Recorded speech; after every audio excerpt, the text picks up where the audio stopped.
Georgia has extended him all the way out to 2031, and as you can imagine, what comes with that is a rather significant buyout. It always kind of felt like that one.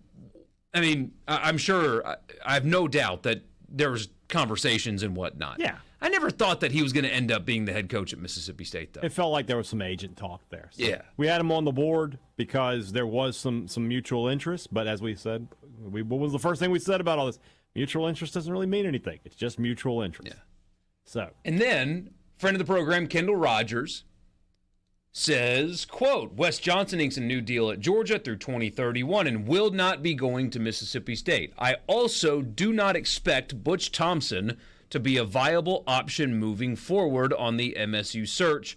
We shall see, though, is what he says. Yeah, it's leaving the door open, as you should, because you just don't ever know. Never say never. You never know in these situations. So, with all that information in our hands now, we have updated the hot board here at Sports Talk. 2 names remain the same. I added a third name simply for one reason. I feel like when you have a 2-name hot board, it means like you feel like that's it. There's nobody else, right? You've narrowed it down to this point.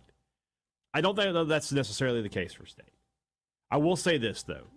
I feel like Brian O'Connor and Mark Wazakowski are the top 2 candidates. And then it goes in the order of if they can get O'Connor, they'll take him. If he says no, they'll get Wazakowski. I really do genuinely believe that. I have Eric Backage on this simply as a dark horse. I feel like he would be a guy that State would be that there would be a lot more interest on State's side of things than I think than Backage's. But, and again, I'm going to go back to my interview with Mark Etheridge, and our friend Jacob Rudner brought it up last week too, that in this new rev share world that we're going to be living in, a lot of coaches of baseball programs are going to ask their programs, ask their athletic directors, are you going to fund 30 scholarships for me? Are we going to push money into NIL for baseball? And a lot of them aren't going to get the answers they like. And programs like Virginia, maybe a program like Clemson, those coaches might be looking to make a move to programs like Mississippi State where the answers to the questions would be, that's what we're going to do. Mm-hmm. So Backage is just on there as just put that pot on the back of the stove, set it on simmer, and just let it bubble away. I don't know that's going to be the guy. The guys that are in the oven right now are O'Connor and Wazakowski. Those are the guys that are they're cooking right now, and those are. I feel pretty confident that one of those 2 guys is going to end up in Starkville. We'll see what the coming weeks bring. I hate to say it like this, but it's kind of a shame that Virginia is going to probably make the NCAA tournament at this point, because that would make it a lot easier just go ahead and get it over with, one way or the other. If they didn't, but we shall see. But that's the board now. We're just going to go down to 3. We'll see if anybody else pops up, and we'll take it from there. Jeff says the second guy you named with the crazy last name, where is he from? Oregon. He's the head coach of at the University of Oregon. So sell me on both of them. I mean, if I got to sell you on O'Connor, I don't know. Well, you're a fool if you, but still, just like for somebody it's like you walking into Belk Ford and they just happen to have that brand new Ford F-150 at a discount price for you. I mean, right in your budget, Borky. You gotta take that deal. So it's kind of the same thing. This is a guy who won a national title, multiple College World Series. He is Virginia baseball. He is. We made this comment, I think, a couple weeks ago. He's Mike Bianco with more success. I mean, he's had more success than Mike Bianco. Been there for a long time, but he's also years. young. He is that program.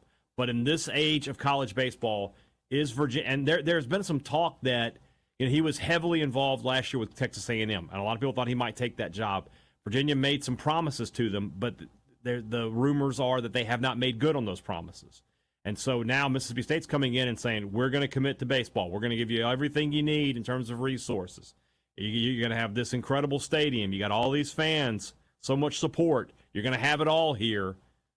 I think that's attractive to him. So we'll see. Wazakowski is a different kind of guy.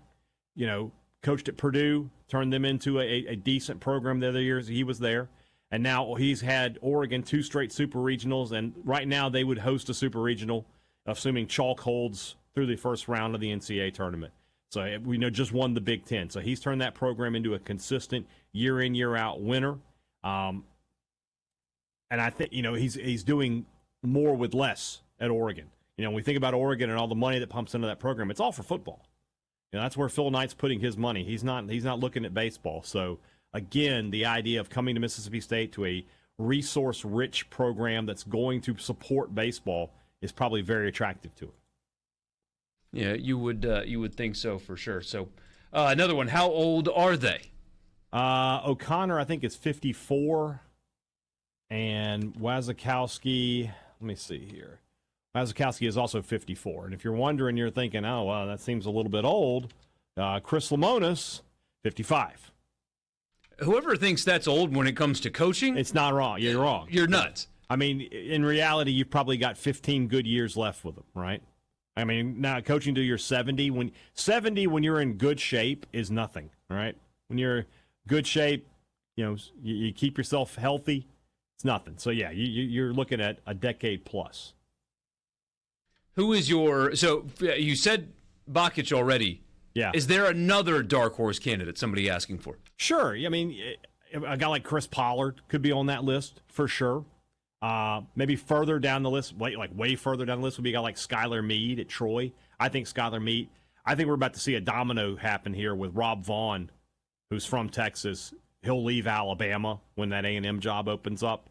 If it does, it's not a guarantee that it does. I feel like it's not a guarantee. You're correct. It's not a guarantee, but I feel like that's going to happen. And then Meade would be a huge candidate for the University of Alabama, I think. Beyond that, I don't know. I really don't think it's just going to get. Honestly, I don't think this search would get past Wazakowski. If they offer him that job, I feel like he'll take it. Somebody says, I believe Brian O'Connor could be a battle between State and A&M. A&M went after him last year. We'll see. Yeah. Any current assistants still a possibility? No. I don't think State right now is looking at assistants.